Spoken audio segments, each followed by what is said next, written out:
क्या है? मैं आपको आज की अखबार में छपा एक खबर पढ़ के सुनाता हूं।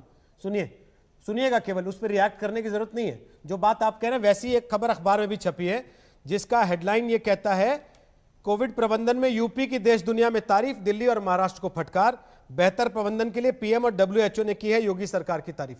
तो भाई हर सरकार जब बैठती है सर, जब हर सरकार बैठती है, अरे भाई मैं क्या बता रहा हूं, आप भी तो अपनी प्रेस रिलीज ही पढ़ रहे हैं बैठ के। चड्डा जी, आप भी तो अपनी प्रेस रिलीज पढ़ रहे हैं बैठ के। मैं वही तो बता रहा हूं कि वही तो मैं कह रहा हूं कि प्रेस रिलीज और जमीनी हकीकत में अंतर है।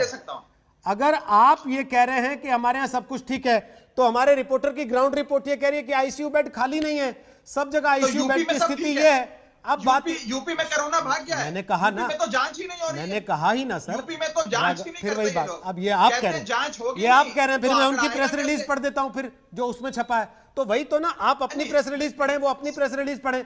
इसलिए सवाल यह है संबित पात्रा, सारी चीजों का इलाज क्या केवल लॉकडाउन है? हर व्यक्ति यही पूछ रहा है, उसके मन में डर बैठ गया है, क्या फिर से लॉकडाउन हो जाएगा, क्या सब कुछ बंद हो जाएगा एक बार फिर से? Sambit Patra, last comment. मैं दोनों प्रश्नों का जवाब दे रहा हूं। पहली बात तो जो यहाँ कहा गया कि अरविंद केजरीवाल जी बहुत दूरदर्शी हैं और उन्होंने बहुत अच्छे अच्छे ऐप बना दिए और उत्तर प्रदेश की सरकार तो केवल प्रेस रिलीज दे रही है। देखिए, ये जनता है, सब जानती है। कल ही अखबार में मैं पढ़ रहा था, देश में हर 5वां मृत्यु जो हो रहा है वो दिल्ली के कारण संख्या वृद्धि हो रही है। Every 10th infection is in Delhi. तो दिल्ली आज एक छोटा सा राज्य होते हुए भी जिस प्रकार उसका कंट्रीब्यूशन डेथ और संक्रमण सबके सामने है। जब घर घर में सर देखिए, मैं तो चिल्ला नहीं रहा था बीच में, रोहित जी हम सब शांति से सुन रहे थे ना। देखिए रोहित जी, आज दिल्ली में आप स्मशान घाट में जाइए, परिस्थिति खराब है। कुछ संख्याएं आप टेस्टिंग कीजिए, नहीं करिए, डेड बॉडीज की संख्या कोई छुपा के नहीं छुपा सकता है। लोग जानते हैं क्या परिस्थिति है। जहां तक लॉकडाउन का विषय है, मैं यहाँ पे मतलब हमारी सरकार है आज केंद्र में, केंद्र की तरफ से इतना ही कह सकता हूं कि जहां तक हम जानते हैं कोई लॉकडाउन केंद्र की सरकार नहीं लगा रही है। मैं कोई केंद्र सरकार का अथॉरिटेटिव स्पोक्सपर्सन नहीं हूं, मैं पार्टी का स्पोक्सपर्सन हूं, मगर इतना कह सकता हूं कि जो लॉकडाउन की अवधि थी, लॉकडाउन का जो मुख्य उद्देश्य था वो था रिसोर्स मोबिलाइजेशन और अवेयरनेस को फैलाना कि मास्क पहनना, 2 गज की दूरी रखना, भीड़ में ना जाना।